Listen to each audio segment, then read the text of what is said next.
everybody.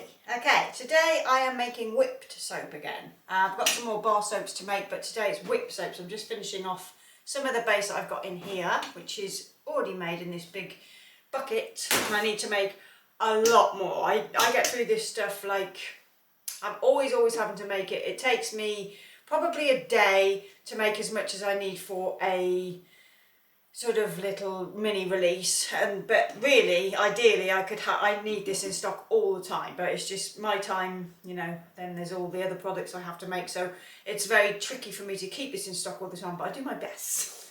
Okay, so that's my base, which I slightly heat up in a plastic bowl before I pipe it, well actually before I whip it, because it's better just slightly warm before I whip it. It sort of seems to whip better and get more like a nice density that stays put, rather than having a floppy sort of whip soap. I like mine to be quite dense, and sort of when I pipe it I like to see the piping stay so dense, so you can see the ribbons of piping inside the jar. So I use cling film to put my whipped soap into before using a piping bag, and I use just these regular piping bags that I get from eBay or Amazon. I think like a roll of 100 or 200 or something like that, and I get through these. And then my tips and my coupler, I use a large piping tip. What size is this? It's called JEM 2D, a 2D piping tip. This is my coupler and my fixer, and yeah, that's it. So I'm going to be making gingerbread this morning just to use this base up, and then I'll be making more base, which I won't film because it's just this on soap, just melting all my ingredients down, and I don't share this recipe at the moment. I'm not saying I never will, but this is my little baby. So I never thought I'd sell the shampoo bar though, so a recipe for that, and I do. So if you want the shampoo bar recipe, the link is in the description. I always swore I'd never share that, but I have shared it. So you never know, you might get lucky and I might share the whip soap base one day. We'll see. So yeah, stay tuned if you want to see how I make this. So I'm just going to put my bowl into microwave for about 30 seconds. There's one I've already got in there. So I'll usually melt it for 30 seconds to a minute. Sometimes it takes 2 minutes. Just depends how often I've been using the microwave, because it heats up quicker if I've been using it, you know, regularly throughout the day. So this one, yeah, this is pretty much ready to go. So just turn this off and I'll show you how I whip it.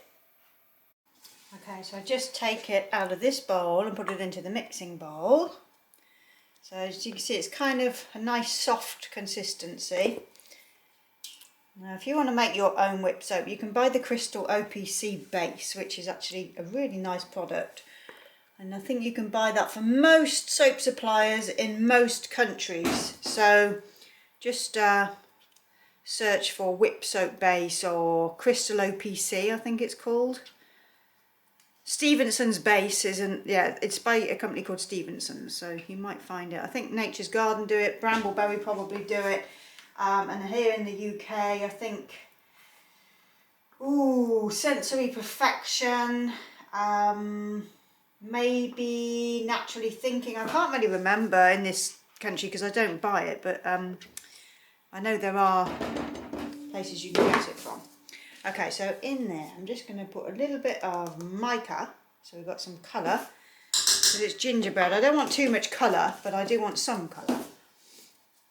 And I'm just going to put in my fragrance, which is a gingerbread fragrance.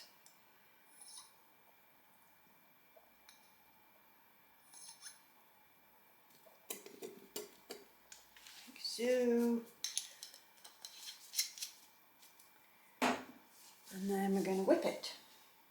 Okay, so whip attachment is on, and we're just going to lever it down and start it. I'll turn the sound down just so you can see this process, but it'll be too loud to keep the sound on.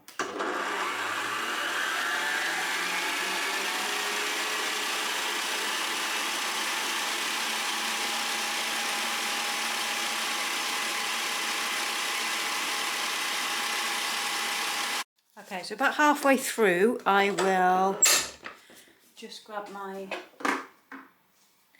spatula, just take that off and just make sure that in the bottom, as you can see, there'll be bits that haven't quite whipped. You can see the difference in the colour there, so there's like a sheen on there, and that means that it's not quite whipped, all of it. So we want to whip all of it, so just drag it up from the bottom is what I've done. So just make sure that it all gets whipped properly, otherwise you'll have bits that are heavy and won't pipe very nicely. So back down again.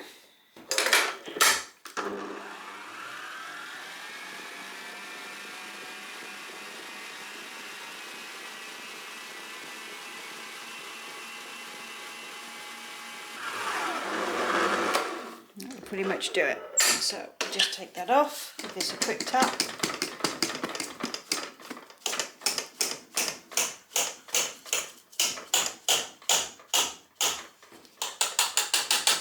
So I'll just try and get all of that off there as much as I can.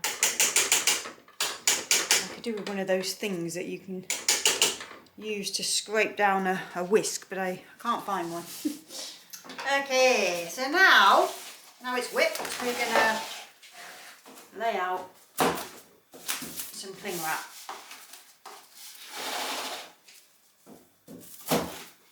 I'm going to do 3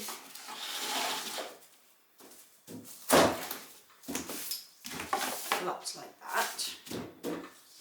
Then grab some whip soap and dollop it in the middle.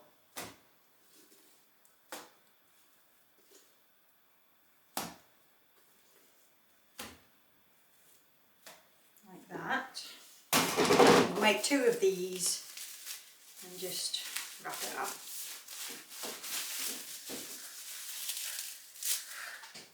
Okay. Just get both of them ready. So I put my back out the other day and I turned around to kiss my dog.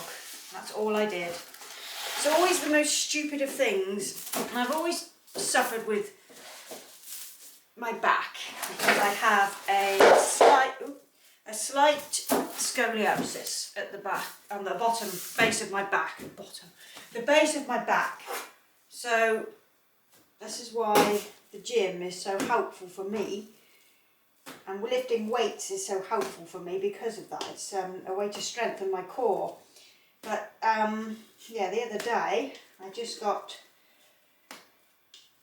caught. I sat down on the settee to stroke the dog, love on the dog, and my back went out.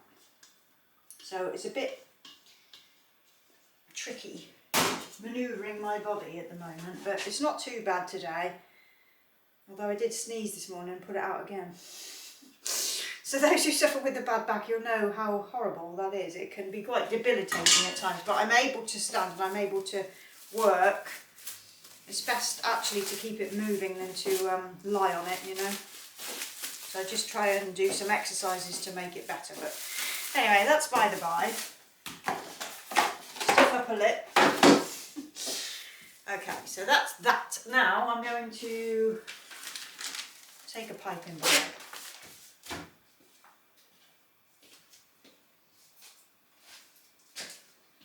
and just cut off the end.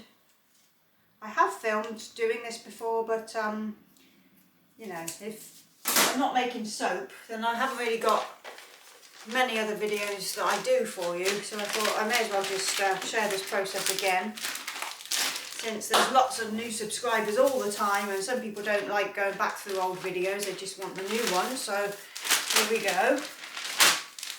Again, trim the end.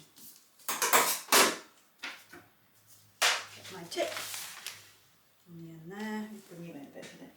So I'll just put the tip on the end, then my coupler, screw it on.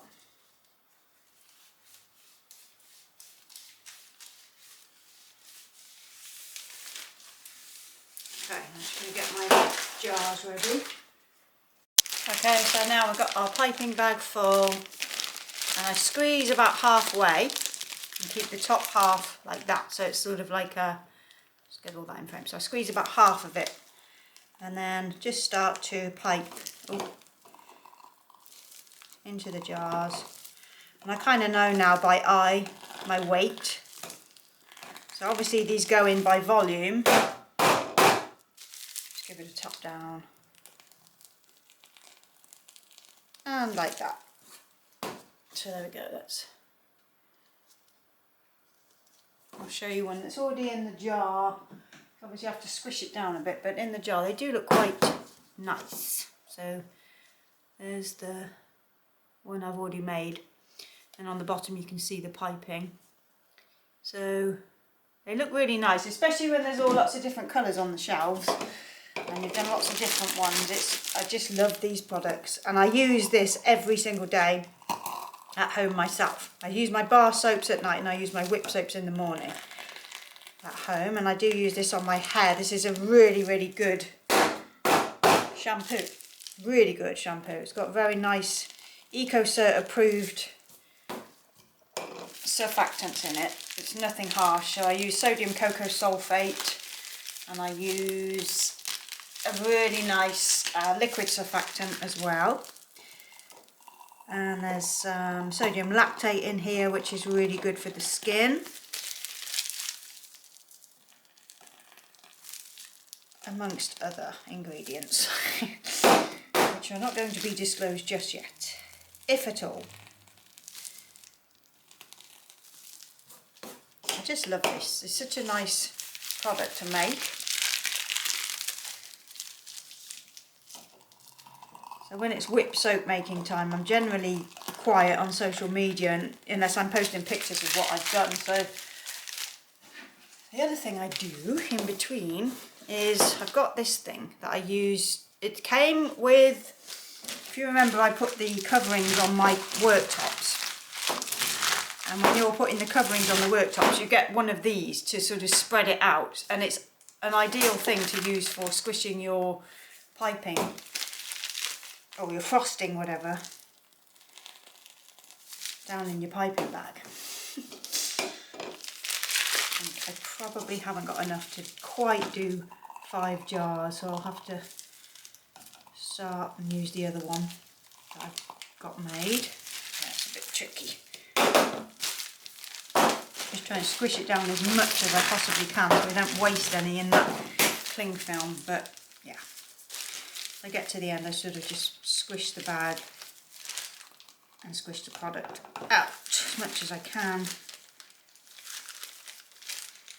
So as you can see, it's probably why I don't film it as much, because it does take time. It's a real process, this product. It's not as easy as just pouring and, you know, making lovely cold process soap. Just get that out there.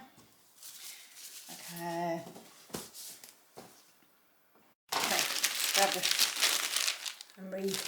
Just grab the second part of that just to pop in this bag, and grab some more jars, and then that's this one done. I've just got to print labels in.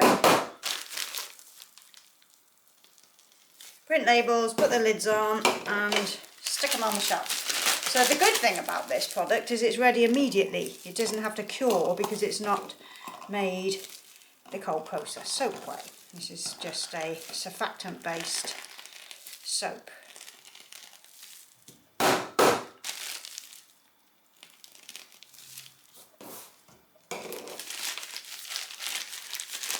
So it's Friday and it's another grey rainy day. So the lighting is a little bit rubbish in here today. I should really have some studio lights on, but I haven't. I'm having some new lights fitted in here within the next few weeks, so I won't have to use the studio lights as much, because I'm going to have some nice LEDs put in, which will make a big difference to the lighting in this room. I've got lamps on in here today, I've got the overhead lights, and it's still pretty dull. It's just the way it is in here. Oh, listen to that, it's like ASMR.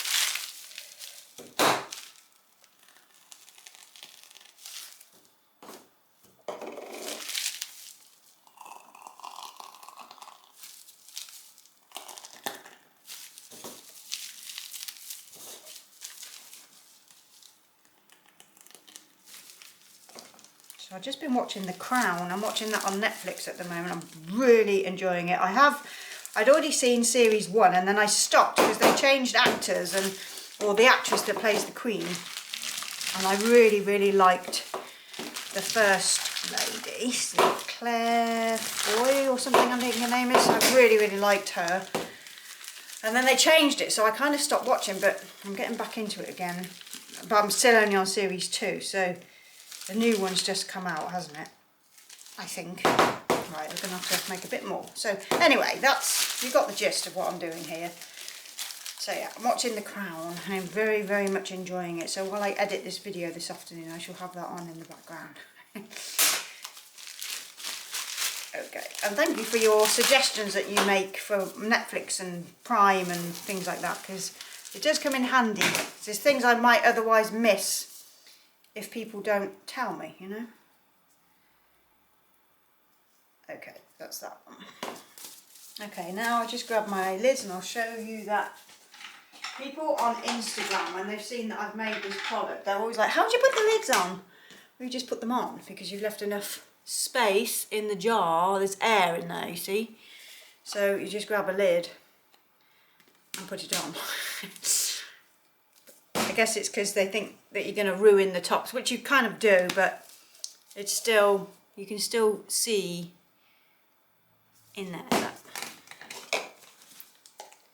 So yeah, you just push the top down because it's full of air. So you can. Okay, and then I will be back anyway soon. I've got some more of these to do. That looks nice in there, look. I've got lots of this to do, but I need to get some more of the base made up as well, so that'll be that. Okay, so I'll just show you the labels. So I print my own labels in-house on my laser printer. I have a Brother printer. That's a new one actually. I used to use a Samsung, but I bought a Brother printer. It's actually really, really good. The quality of it is so much better than the Samsung, so I use that. And I buy my labels online and just blank. So I make all my own in-house and design them all myself. And I use InDesign to design them, or for these particular ones I'm actually using Publisher, believe it or not. It's quite an easy program and you can set up all your templates for each different label. So there you go. So it's quite a lengthy process, especially when you've got hundreds to do, which I generally do have hundreds to do. This is a product I can never seem to keep in stock because as soon as I've made batches of it, it's gone again, and it's just one of those. It's just time consuming to make the base and to whip each batch up, you know. I've got my big mixer that I do use for like large batches, but this today I'd only got 10 to finish, so I thought I may as well show the process of me finishing this batch off, otherwise it would be in my big mixer that I can make about 50 at a time in there. This, the Kenwood mixer, it's about 10 at a time, so there's a big difference.